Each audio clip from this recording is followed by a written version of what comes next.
московскому времени в 7:20 пролетел метеорит, была яркая вспышка, через 2 минуты произошла ударная волна.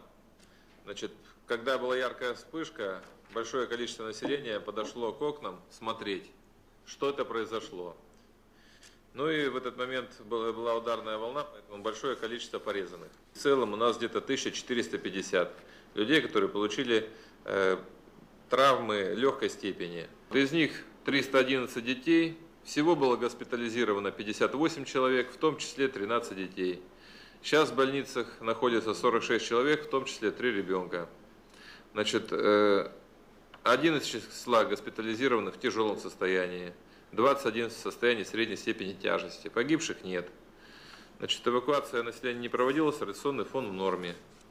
Значит, сразу же после аварии было оперативно принято решение, что надо закрывать контуры всех зданий и сооружений на территории Челябинской области для того, чтобы не было разморожения системы отопления. Параллельно увеличили температуру теплоносителя, а также для того, чтобы не было разморожений. В итоге в Челябинске не разморозилась ни одна система отопления, ни одна батарея. Оперативно до вечера закрыли контуры во всех учреждениях социальных, школы, детские садики. И в течение ночи к утру восстановили контуры многоэтажных зданий, там, где выбиты были стекла в подъездах. Жители города самостоятельно заклеили свои окна. Мы им очень благодарны за это. Помощь оказывали только пожилым людям через управляющие компании. Хотя штат управляющей компании не такой большой, чтобы массово заклеивать окна на своих объектах. Значит, и сразу же приступили к восстановлению. Значит, дефицита стекла в Челябинской области сейчас нет. Уже подвезли стекло с соседних регионов. Вот. Ну и запасов стекла на территории Челябинской области было достаточно. Сейчас восстановлено уже 53% остекления. Но это то остекление, где просто выбито стекло, не повреждена рама, то есть убрали стекло, поставили новое, вырезали, штапиком прибили, все, окно работает. Очень много старых ветких деревянных оконных конструкций, которые просто разлетелись, вот, и необходимо новые оконные конструкции устанавливать. Но это пластиковые окна, сейчас другие не устанавливают. Везде, по всем учреждениям произошли замеры.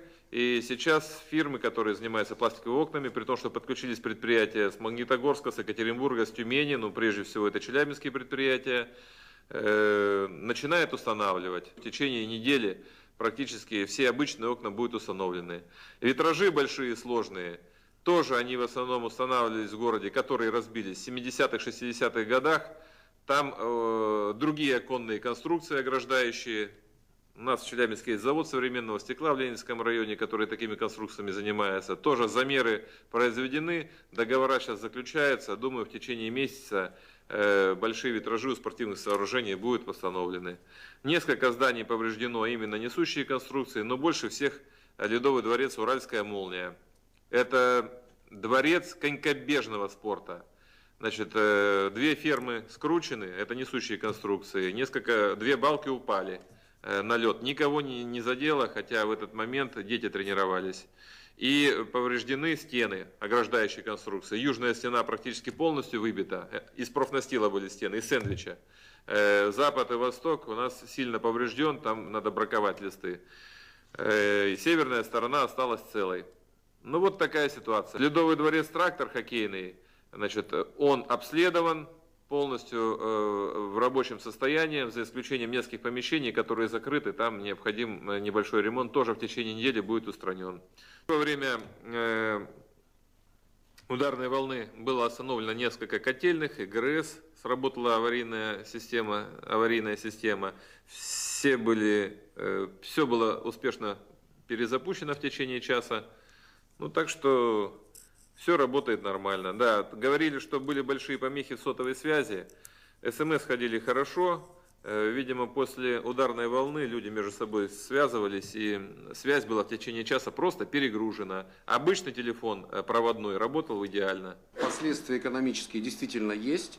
Они не только для учреждений социальных или бюджетных учреждений, области, городов или федеральных, но еще экономические последствия для предприятий области.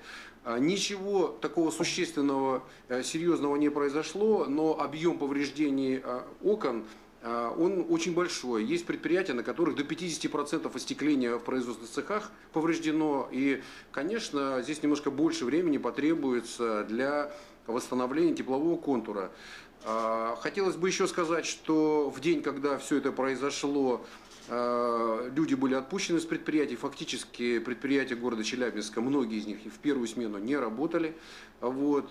Сейчас я общаюсь с руководителями предприятий, получаю данные из Челябинской области. Есть достаточно много людей, которые простудились в этот день, потому что стеклением занимались либо у себя дома, либо в производственных помещениях. Вот. Но я думаю, что большие серьезные последствия у нас экономические, прежде всего, хочу сказать, для страховщиков, потому что очень много страховых случаев уже сейчас страховые компании подсчитывают размеры выплат. Ну и я думаю, что, конечно, помощь, безусловно, с организацией работ областные власти справились. И я думаю, что никаких проблем для того, чтобы восстановить тепловой контур в бюджетных учреждениях не возникает. Но возникнут проблемы финансового плана, потому что в области, не надо скрывать, прошлый год был очень тяжелым, прежде всего потому, что у нас, во-первых, мировой экономический кризис, во-вторых, Россия присоединилась к ВТО, и по Челябинской области это достаточно серьезно ударило. Федеральный центр должен помочь не только в ликвидации последствий вот этого метеорита, но и в целом помочь области в ликвидации последствий действий правительства Российской Федерации. О чем я говорю? Именно присоединение к ВТО, повышение ставок страховых платежей. Вы знаете, они были повышены для всего бизнеса до 30%, и для малого бизнеса в этом году повысились. И я считаю, что это тоже ударит не только по Челябинской области, по всем экономикам всех регионов. Поэтому я думаю, что поддержка федерального центра здесь нужна в большем объеме, нежели сейчас, как-то было заявлено, что 500 миллионов получит область. Потери будут гораздо больше, поэтому я считаю, что здесь нужно еще провести расчеты и обратиться к федеральному центру за поддержкой. Но в целом хотелось бы отметить, по той информации, которую я получаю, ситуация в области под контролем, и местные, и региональные власти с ситуацией справились. И в целом обстановка спокойная. Единственное, скажем так, в первый час была нервная обстановка из-за отсутствия информации, из-за того, что сотовая связь была перегружена. Граждане не могли получить вообще информацию, что же на самом деле произошло. Я думаю, что МЧС могла бы более оперативно дать достоверную информацию, а они дали там с запозданием с некоторым. Но, судя по тому, как идет восстановление, власть работала, я считаю, достаточно хорошо. Мы оцениваем в целом, приблизительно пока, что ущерб из выплат из бюджета примерно будет около миллиарда. Это тоже для нас значимо, потому что в противном случае эти деньги могли бы быть отправлены, например, в строительство детских садов или дорог. Вот. Обратились за помощью правительства Российской Федерации мы на 500 миллионов. Но очевидно, что ущерб будет точно больше, чем 500 миллионов.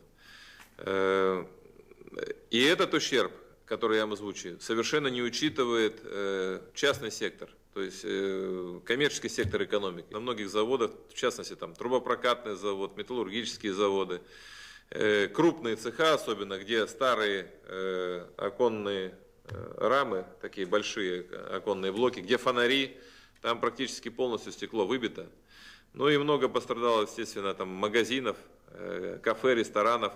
Но частный сектор должен был страховать себя. Кто застрахован, тот должен получить страховку. То есть таких много.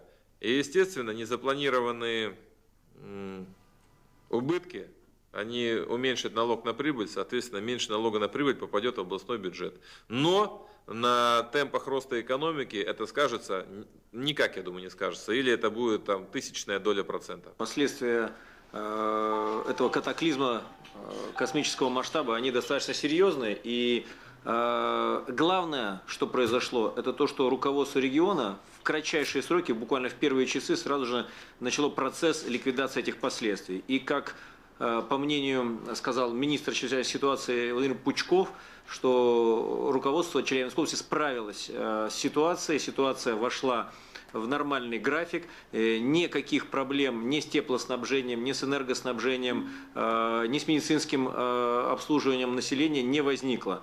То есть следует отметить, что несмотря на то, что катаклизм носил вселенский характер, к нам прилетела из космоса эта проблема, тем не менее Челябинская область справилась. Я бы хотел обратить внимание, что есть экономические последствия в целом, может быть не только даже российского, а мирового масштаба.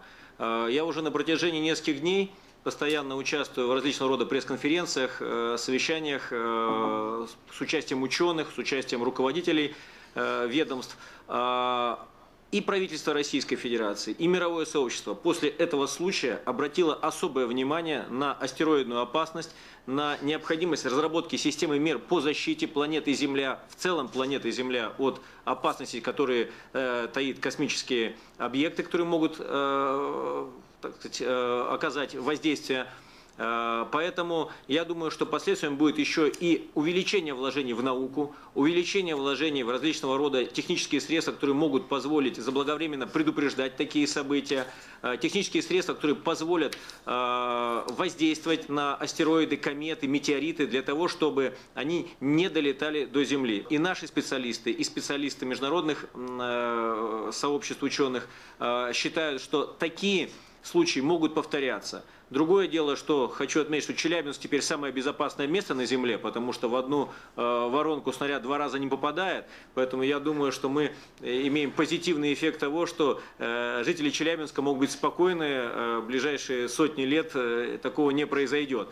Но у меня есть даже предложение, мне кажется, что теперь по аналогии с теми саммитами международными, которые проводятся по защите тоже планетарной от экологической опасности, наверное, было бы логично провести некие международные совещания с участием глав государств, которое бы обсудило проблемы астероидной опасности для Земли. И, наверное, было бы правильно, чтобы это совещание произошло в Челябинске. Это первый в истории нашей цивилизации город, который подвергся космической атаке, пережил ее и пережил ее благополучно. Нет ни одной жертвы. Мне кажется, произошло чудо, и Бог хранит Челябинскую область.